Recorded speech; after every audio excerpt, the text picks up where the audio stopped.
di nuyu ñëpp di wax ne tey dañoo ñëw rek ci beneen atelier boo xam ne dañu koy def ñu ak suñu partenaire Pinabel di rappeler rek bu yàggul dara ci mois de décembre bi ñëwoon nañ fii former donc ñi nga xam ne ñoom ñooy force de l'ordre yi di leen jàngal maanaam bu nga xamante ne si kenn dafa nekk victime de VBG bu ñëwee ca bu ñu ko dóoree wala dara bu ñëw ca police ba ñu jàngale leen nan lañ koy accueillir ba nga xam ne ñoom duñ gën a yokkaat maanaam métti bi muy métti tey tamit ñoom ñu dellu siwaat ni duñu yem foofu rek dañuy ñëwaat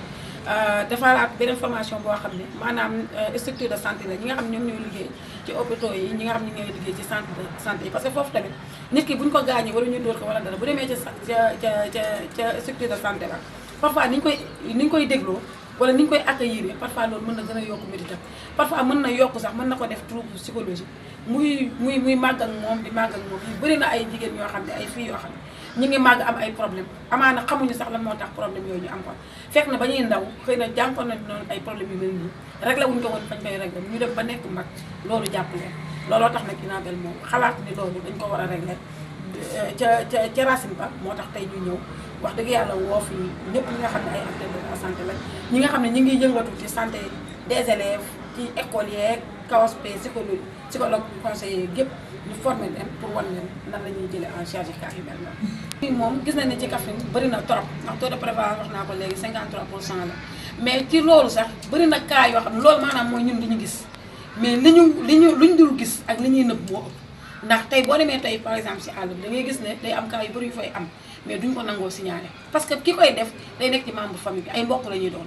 duñu bëgg yëf yi di yegg fenn même tey jii fu ñu ko signaler sax ba nga dem ba xuus ci mbir mi sax da ngay mujj reculer waat wala nga mujj toogaat parce que dañ lay xamal ni leen maanaam mbir yi bëgguñu mu àggu fenn te loolu tamit day nekk loo xam ni maanaam ñun day néewal doole suñu liggéey parce que phénomène la boo xam ni buñu bëggee jigéen ñi tey ñu bañ a nekk di victime bañ a souffrir benn discrimination il faut que loolu ñu lijjanti ko mu jeex ñu éradiquer ko carrément ñu xam ne jigéen nawle la ñu xam ne jigéen yaay la ñu xam ne jigéen donc maanaam est au même pied que les hommes dañoo am seen ay capacités intellectuelles war ko mën a mettre en œuvre et pour ça waruñu nangu ñu leen di freiner daf ci freiner boobu bokk na ci li nga xamante ne si mooy métti na ñu leen di métti tam loolu nag il faut communauté bi waa Kaffrine surtout ci àll bi ñu ñuy jàppale cas yooyu ñu koy signaler mais bu ñu ko signaler ba pare ñu ñuy bàyyi ñu dem ñu def suñu liggéey ba mu yem. Donc, je suis assistante sociale de formation,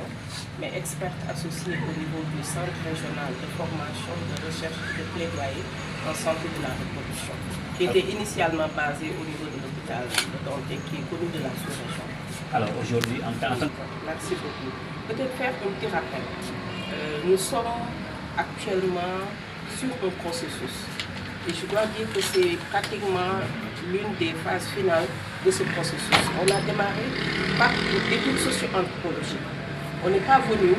du néant. On a commencé par connaître les réalités socio-culturelles en matière de violence et de violence sexuelle. On a spécifié dans l'étude que les violences sexuelles. Et il est ressorti de cette étude que les filles,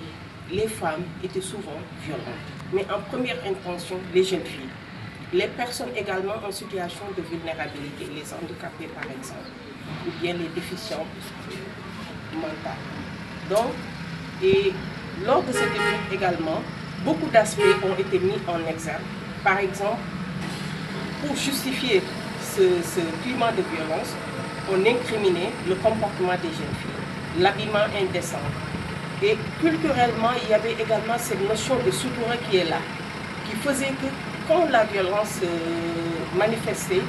on essayait de gérer ça dans l'intrafamilial. Parce que c'est dans le milieu familial, des cas d'inceste de premier degré, de deuxième degré ont été révélés ici à Kaffrine.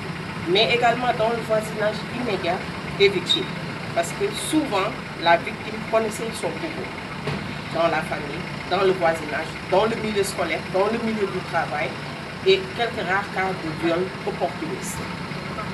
Au-delà de cela, ce qui a été constaté, c'est l'errement des victimes. Quand une victime se présentait, elle se déplaçait de structure en structure pour bénéficier du paquet holistique de prise en charge. Et c'était rarement atteint. Elle valsait entre les services de police ou de la gendarmerie, les structures de santé et le maillon faible de la chaîne de prise en charge, c'était le volet psychosocial. La victime pouvait bénéficier d'une prise en charge médicale. La plainte pouvait être déposée. Mais sur le plan psychosocial, on n'avait pas cette culture d'aller vers des psychologues ou bien d'accompagner cette victime pour une réinsertion sociale, pour qu'elle redevienne membre à part entière de sa famille ou de sa communauté. Donc,